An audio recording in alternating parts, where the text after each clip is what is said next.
Happy Monday morning. It's June 28th, 2021. Welcome to Simply Des Moines 15-minute market update. My name is Les Solgrove. Let's jump right in this week and see what's happened. The top story this week is I'm going to answer that question that I've been teasing the last 2 or 3 weeks. Has the market peaked? And I think we're going to have a pretty definitive answer on that. So that'll be our spotlight story this week. So let's jump in and see what happened this past week in the week in review, and then we'll jump right into to answer this question here. On the week in review, you can see that week 25, we actually have surpassed the number of new listings added to the market compared to a year ago. We had 303 this past week added to the market versus 296 from 2020. Doesn't sound like a lot, but at least it's a trend that we're heading that right direction. And we also did this during a week when we had some pretty bad weather this week. We actually had our first set of spring storms and tornadoes and and heavy rain. So, again, it all goes back to, it seems like whenever we have bad weather, we have a good week. This is kind of what that same graphic looks like year over year. And you can see over here on the right-hand side, 303 homes came on the market. The yellow line represents weekly sale pendings. So we did outpace our pendings again this week, although not enough to change the trajectory that we're kind of headed into here. So highlights for the week, again, 303 homes listed.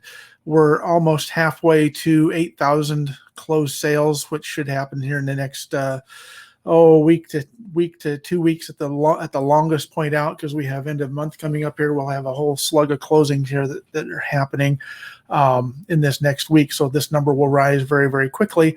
Also, open house counts were up again this week. Finally, we had 136 resale properties on the market that were held open, and 153. So a good change there as well.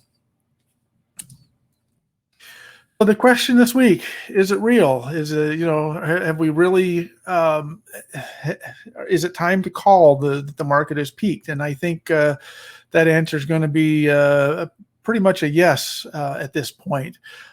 This is the inverted market report that I've created about a year ago. And you can see that, we're still well deep into an inverted market. But the yellow line shows clearly that we have had a peak here about a month ago, and it is not coming back up. It's not heading down dramatically fast, but it's certainly not coming back up.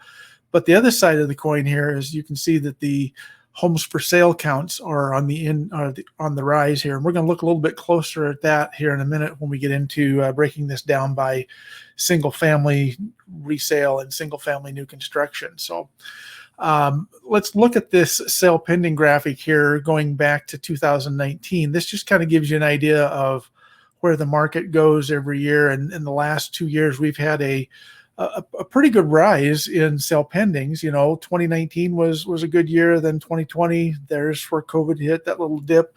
And that was our previous record high of just over 3,600 pending sales.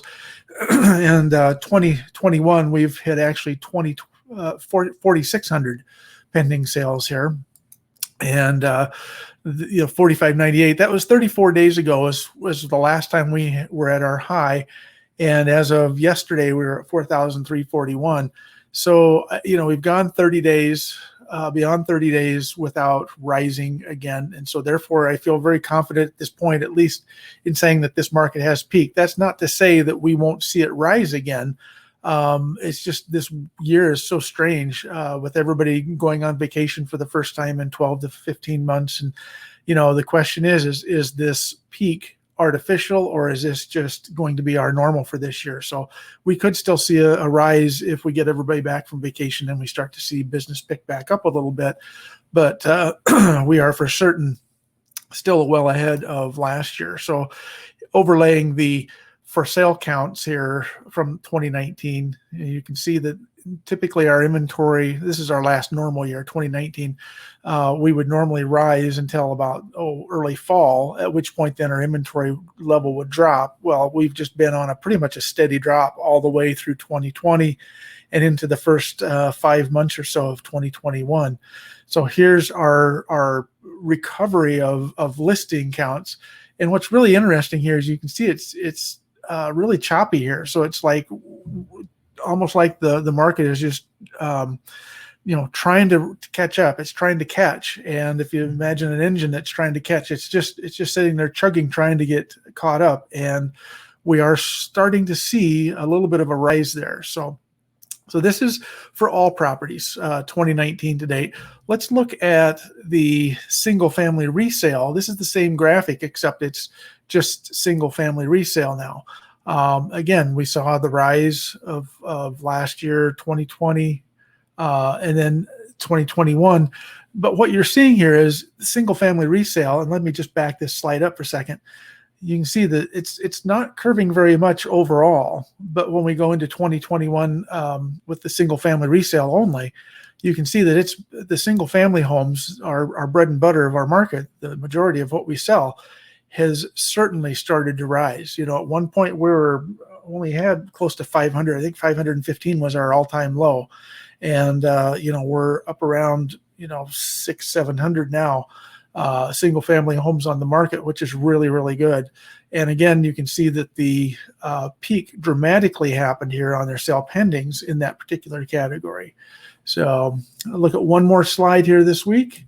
This is the single family new construction, and it wasn't quite as dramatic.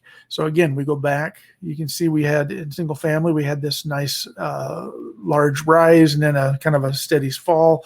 If you look back again to the first slide, it's not quite as dramatic, but we've pretty much dropped all the way from 2019. So let's go back to this single family new construction, and you can see that the for sale inventory levels were pretty much stabilized. You see these spikes in here. This is when builders add maybe a new development or 2 or 3 new developments, or they add more inventory. And this is pretty common for new construction, where we'll see these spikes of new inventory. But notice what we're seeing here versus what we're seeing in single family. Single family is starting to rise, and new construction is still kind of on the downward turn here. It was pretty steady through the last quarter of 2020 and the first 3 or 4 months of 2021. And then we started selling out of that inventory. And so it's just not coming back as quickly as it was, but we are also still seeing this sale pending peak here. So in the overall, and then you divide it down by the single family new construction and resale, I would say that it's just definitively a peak in our market. And so it's really a good time, I would say, if sellers are out there thinking about coming on the market. They've been waiting for things to slow down a little bit. This is your time. The bulk of the buyers are still going to be out there through the summer months, and if we're seeing inventory start to rise, this will give you as a home seller a little more opportunity, if you're thinking about buying, to maybe find that next house without having to make those on-the-spot decisions. I think we're going to see the marketing time slow just a little bit. We're going to go from maybe 2 to 3 days on market to maybe upwards of possibly, hopefully, a week here. So anyway, that's kind of it for the week. It's a short show. Next week, we'll be talking about the end of June recap. I'll have a lot more information about where we were from the month of June, and we'll kind of forecast where we're heading through the third quarter of 2021. So thanks again for joining me. Hope you will subscribe to this YouTube channel, and we'll see you all again next week. Talk to you soon.